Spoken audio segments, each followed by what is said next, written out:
Who owns Congress? Tonight I'm going to be talking about something that just happened that tax-paying citizens should know about. One guy disagreed with the machine, and then suddenly tens of millions of dollars appeared against him. This guy was one of few representatives that genuinely voted against both parties in certain circumstances for the genuine benefit of the American people. He most notably opposed forcing people to get vaccinated against their will, foreign manipulation in our country, and pushed hard for the release of the Epstein files. Naturally, other politicians didn't love this and lobbied against him being re-elected yesterday. Lobbying is organized money and influence to pressure politicians and shape policy. The problem is that a foreign country was allowed to get in on this lobbying in an election in our country. A reported $15.5 million was sent by AIPAC and pro-Israel groups to get him out of office. Total spending was apparently in the ballpark of 25 to 32 million, making it one of, if not the most expensive House primaries in history. For one, foreign lobbying groups should not be fucking allowed to affect what happens in our government and our country. For two, why are they all of the sudden spending historic amounts of money in elections in the US? Like, imagine if China spent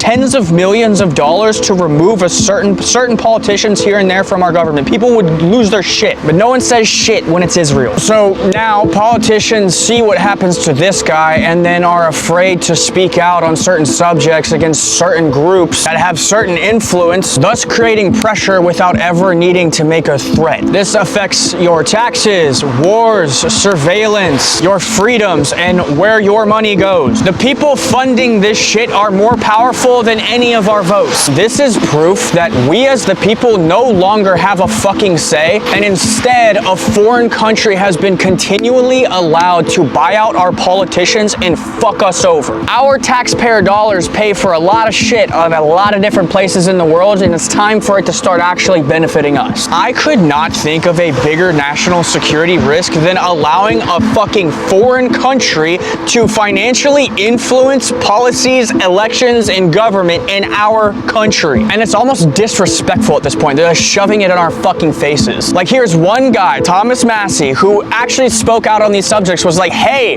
release the fucking Epstein files. Hey, why are we sending so much money over here? Why does it benefit everyone else except for us? Then they go after him. Hey, why don't we actually use the taxpayer dollars to benefit the American people? God forbid. And then, like fucking clockwork, Israel comes out the fucking woodworks with AIPAC and their lobbies, and they just dump tens of millions of dollars against this dude, and then he gets removed from office. It is time that the money you pay at the start of every fucking year actually starts benefiting us.